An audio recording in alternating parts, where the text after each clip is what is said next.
On today's Tech Help for Churches, bitrate, sample rate, codecs, and iTunes for your church podcast.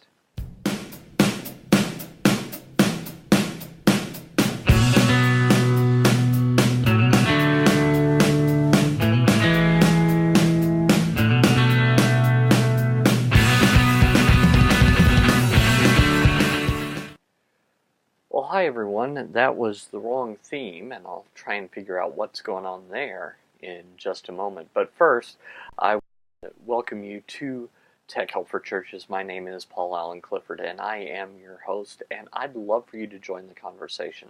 So head on over to trinitydigitalmedia.com/contact, and there you can leave questions, comments, etc. I'm going through a series based on my first book, Podcasting Church, and we're going to talk about all kinds of fun stuff about the down and dirty nitty-gritty of encoding in just a minute. But first, I do want to encourage you, if you've got any questions, comments, if you disagree with what I'm saying, please let me know and we can discuss it. And I don't know everything, so it's possible that I've gotten some detail wrong, and we can clarify and everybody's happy. So head on over there or leave a comment below in the comments, whether you're watching this on YouTube or over at trinitydigitalmedia.com. You can also give me a call, 1-877-763-3246. 1-877-POD-ECHO is a good way to reach me as well. Or you can send me a message at over on Twitter, Paul Allen Cliff, PaulAlanclif, and that would be something that you can do as well. So there's a lot of jargon surrounding podcasting, and I hope to break this down. I've talked in the past about RSS feeds. Remember, they're kind of like a text message from your spouse telling you what to pick up at the store. Only in this case, the RSS feed is it's code, and instead of sent from your spouse to you, it's sent from the podcast to your computer. And your computer, in this analogy, is you. And so it picks up what is missing from the list. So that's what an RSS feed, we've talked about that before. That's what that is. Well, you might be wondering, this sample rate encoding rate stuff, what's that? There I can help you. So what I want you to think of is, first off, analog signal processing, recording, etc. Those things are analogies. Analog, analogy. I don't know if that's officially where they got the term, but think of it that way. A VHS tape, for example, has a magnetic wave recorded to it that is used to simulate the wave of the electromagnetic spectrum that is produced by the television. So the TV sees, or the VCR sees that wave and then translates that into something visual. That's analog. Digital is different. Digital takes samples, so they never get 100% of the information. It's always samples. Now, when you're making a recording with different samples, how often you take a sample matters. I mean, we're not talking about a still image. We're not talking about a text document that doesn't change over time. We're talking about one piece of information that's transient in nature. There was just a fly going past my face in case you're watching the video. If you're not, you missed that, and I just made it obvious. Mistake on my part. Anyway, so let's say that in a certain second, you might think, well, not a lot happens in a second. Well, kind of. It's kind of the way that not a lot happens in a second, but if you only take a little bit of a sample of what happens in a second, you're not going to get as faithful a reproduction as if you take a larger sample of what happens. So sample rate is measured in Hertz, and Hertz is how many times a second do you do this. So for example, in the US, our electricity cycles at 60 Hertz. That means there are 60 waves of alternating current that go by in a single second. When it comes to the sample rate for an MP3 or a video file, how many samples do you take in a second? Now normally this is measured in kilohertz, and if you're on the metric system, you know kilo, K-I-L-O, is 1,000, whereas Hertz is cycles per second. So we're talking about, kind of think of this like RPMs on your car, how many revolutions per minute, and that's usually measured in so many thousand. So it doesn't tell you, oh, you're driving at 4,322 revolutions per minute. Your car will say, oh, 3,000 RPM, 3,500 RPM. That's close enough. You don't need to know exactly. So when it comes to your sample rate, this is measured in kilohertz, how many thousand samples per second you can take. Now that can be a wide range, but the lower the number, the less accurate a reproduction you're going to get.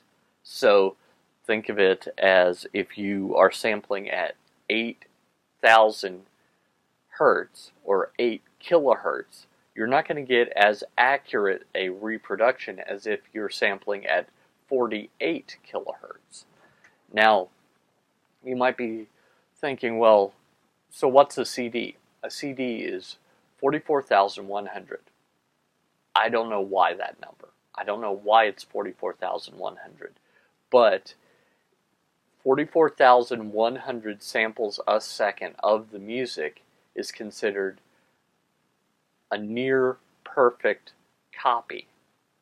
So, what should you do for your podcast? Well, I don't think I would go as low as 8, and I don't think I would go as high as 48 kilohertz or better, although you could. It's just going to give you a much larger file than you need. Primarily, podcasts tend to be spoken word. And if it's spoken word, you don't need as much quality to get a good reproduction. So I think I would start, just from the standpoint of saving money, start at some multiple of 44.1. And I guess I should have actually said divisor of 44.1. 44.1 being CD quality. Well, we don't need that much. You know, you don't need to hear every last detail of a person's spoken word.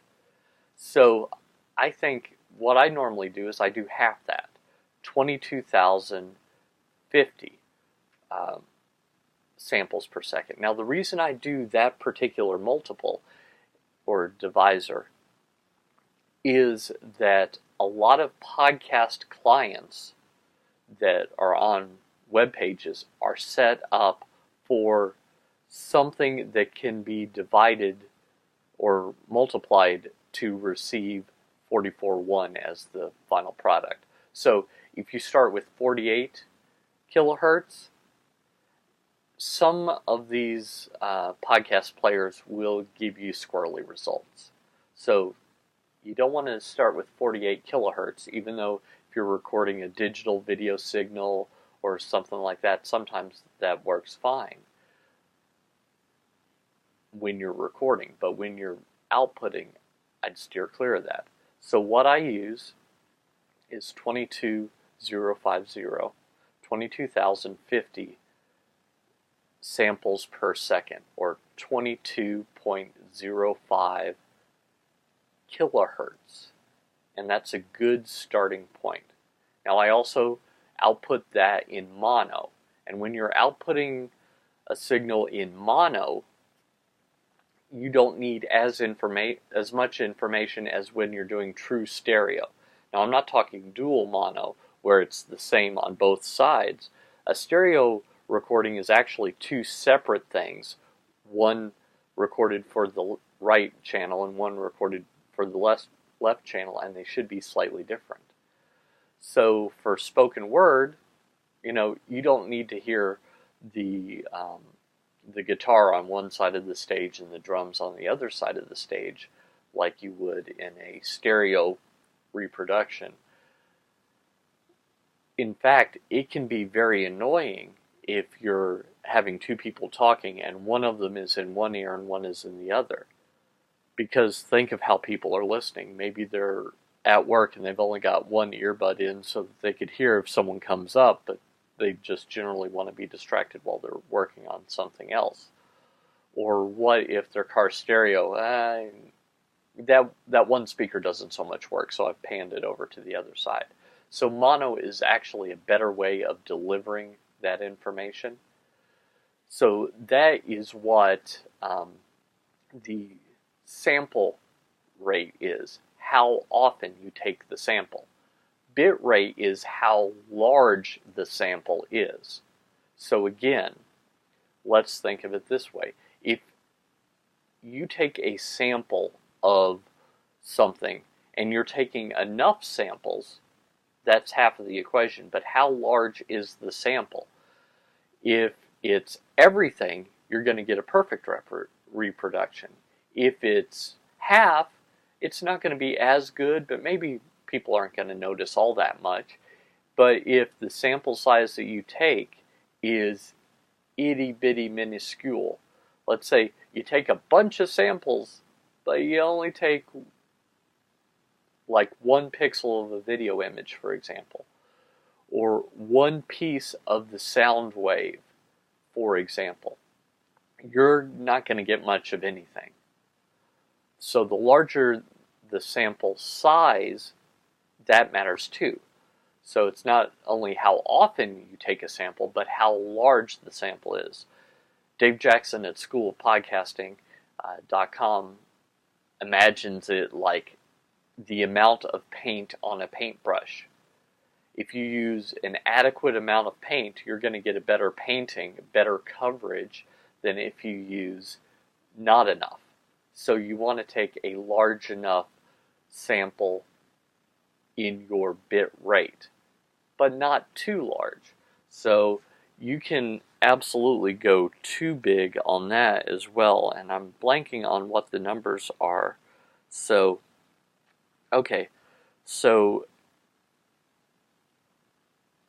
again, you can take a 48 kilo,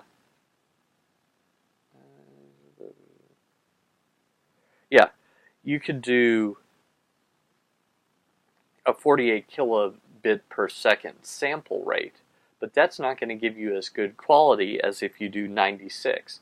So just as I do a 22.050 kilohertz sample rate, the bit rate I choose is 96 kilobits per second.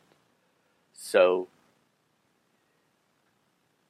the size really matters here, and you don't want to go, again, you want it to be a divisor of that number. So you could do a 32 kilobit per second sample rate, but that's not going to give you as faithful a reproduction. You could do a 192 kilobit per second, and that's probably more than you need for a spoken word podcast. So 96 kilobits per second is probably a good average. Now, there's another setting in iTunes, and my thinking on this has changed a little bit. That you can imagine that you always constantly take the same amount of information. But when there's silence like there just was, why do you need to take as much information? So there is something called variable bitrate, which intelligently tries to figure out, hey, silence there, I'm not going to take as much. Versus, hey, there's a big discussion, lots of audio is going on, I need to take as much as possible. Now that can yield a smaller file size, but it's not a huge difference. And as Rob Walsh at Libsyn points out, some players don't deal well with that. So you're risking a problem with playback for almost no gain. So what he says is VBR, variable bitrate, bad, CBR, constant bitrate, good. Now, what I want you to take away from that is, since you're not gaining anything, or not much of anything, with variable bitrate, and these days almost everyone has enough bandwidth, so you're not even really helping your audience all that much.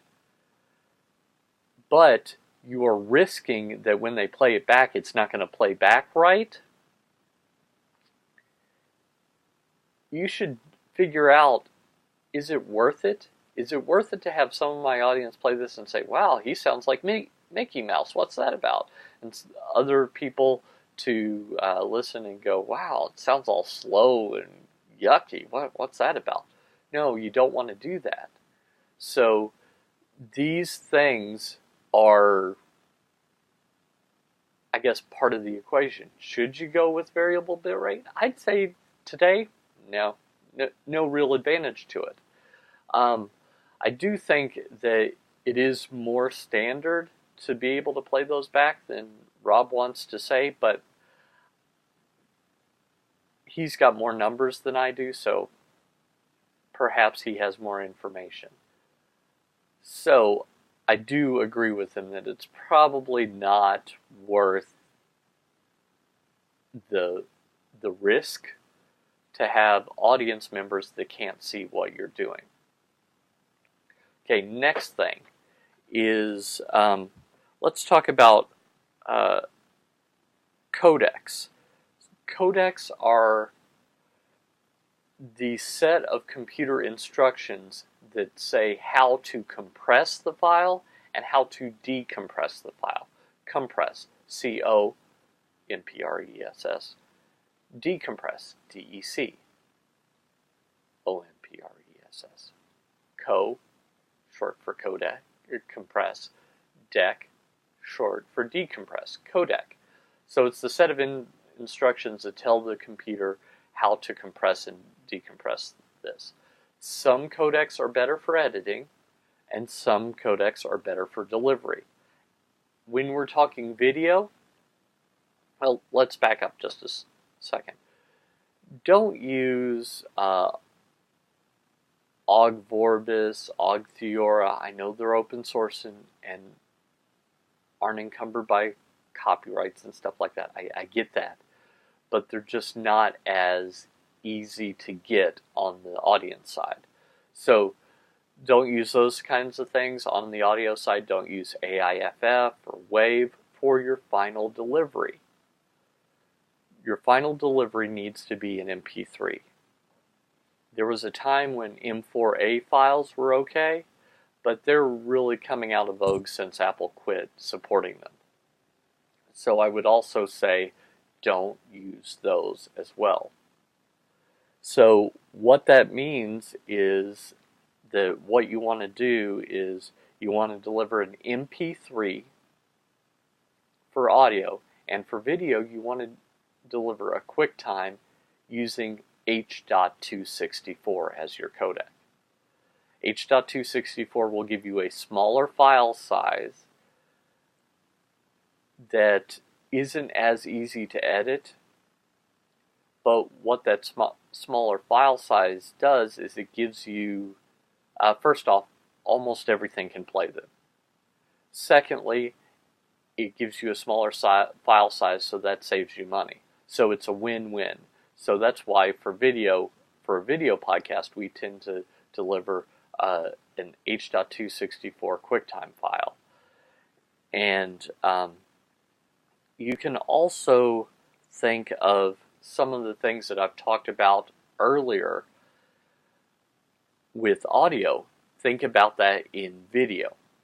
So in video, we have how many frames per second something is recorded in. The more frames per second, the more natural the motion is. So that's why video game people really care if they're getting 60 frames, 120 frames. More frames per second means it's going to be more realistic, because that's analogous to how many samples you take per second, right? More frames per second is similar to how many samples per second in audio. So more is going to give you more faithful reproduction. So 5 frames per second is going to be very staggery. 30 frames is going to be fairly natural. 60 particularly nice. 120 probably overkill, unless you're doing a video game podcast, which is like a screencast kind of thing. But even then,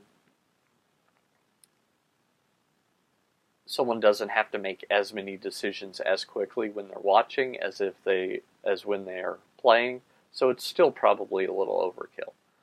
So that is frame rate. Now resolution, how many lines of vertical resolution is what it's normally measured in. So in this case, this video podcast that you're watching is 320p. What that means is there are 320 lines vertically that show what I'm showing, and it's 16 by 9, so it's 640 wide by 360 tall. Now, that's a quarter of 720p resolution, and you might be thinking, well, isn't 360 one half of 720? Yes, but it's both vertical and horizontal. So it's half vertically and half horizontally, so it's 1/4. So you see how the more lines that you use to represent a picture, that's similar to what we were talking about here in sample rate just a few minutes ago. So it's going to give you a more accurate representation. But think about this.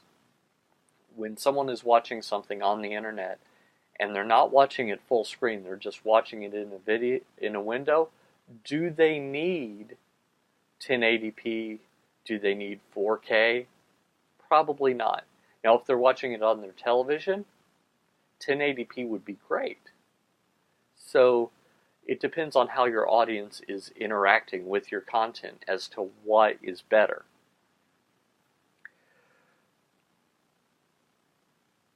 So that's basically the difference between these. Now, there are different ways to get these different codecs. There are different ways to use software to compress things.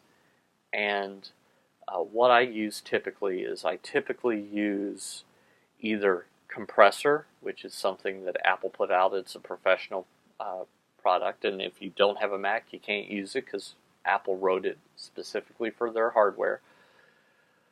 Or I also use things like, let me take a look at what's down here in my dock. I'm blanking on it. I use Handbrake. I use MPEG Stream Clip. Those are both free, and they can transcode from recording files to better for delivery files. So those are a couple of things to do there. And we will talk about why I think that iTunes is absolutely indispensable for podcasts right after this. Tech Help for Churches and all the ChurchTechCast.com podcasts are generously provided for by viewers like you. Thank you. Head over to patreon.com/PaulAllenCliff That's patreon.com/PAULANCLIF, and you can support the show for as little as $1 a month or upwards of $100 a month, and many levels in between.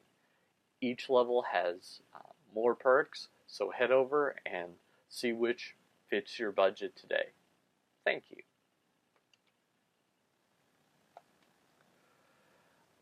A lot of people have a love-hate relationship with iTunes, and I understand. On a PC, Apple kind of created this as an afterthought almost. And so it's really not so much good. But there is something that you need to know about it. And that is the podcast directory in iTunes is by far the most likely way that people will find your podcast. It just is.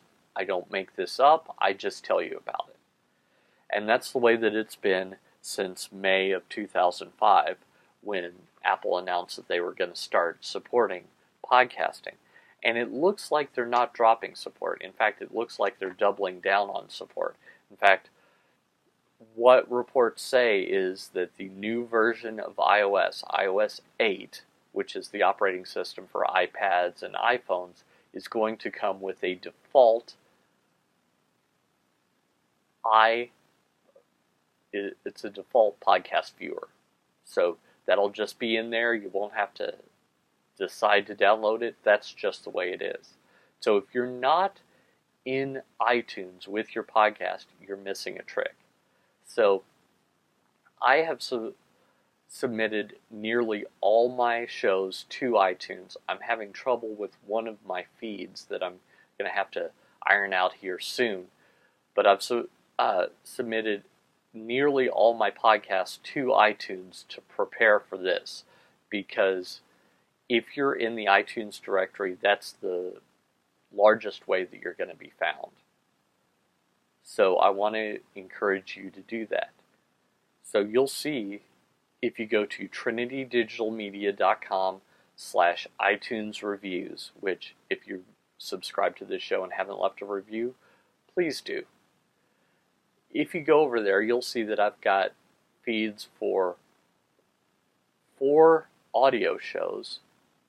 That's Tech Help for Churches, Eternity Changers, Technobabble, and the Q&A show. I've got the feeds for all those in audio format. I've got the feeds for all those in video format, plus the screencast show, because it doesn't make any sense for the screencast show, which is primarily visual, to be audio only. So I've got feeds for 9 shows plus 2 additional feeds. I've got a every single video feed and an every single audio feed. So those are the feeds that I have in iTunes. So that's 11 feeds. Why do I go through the trouble to do that? It's very simple. That's where most people are going to find your show. If they don't find it through you directly, they're going to find it in iTunes. Now, you should still provide feeds for people that are on Android devices, people that subscribe in other ways. But the iTunes feed is essential. Love it or hate it, it's essential that you get it out there to increase your audience. Now, iTunes can do some other things, and one thing that it can do is it can be your audio encoder. So you can set it up where you export an AIFF, or you export a WAV from your editing software, and then you bring it into iTunes and you create your MP3 right there. Right now, that's the way I do it. It's not necessarily the best way, but it is the way that it works. You can also use iTunes as an ID3 tag editor. Again, maybe not the best way, but it does work. And to export, there's a create another version dialog in iTunes.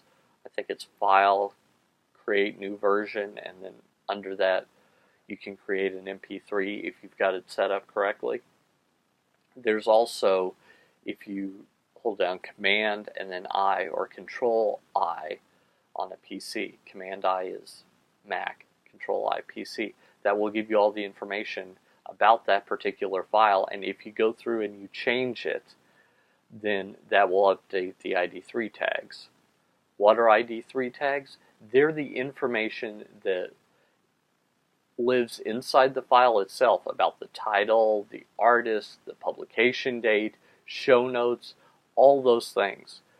Even album art can live inside the MP3 file. So you want to update that. One of my favorite podcasts, they really need to work on their ID3 tags. Some of my video podcasts, because of how I'm hosting them, still I have kind of the same problem. So it's not a trivial thing to do to figure this out.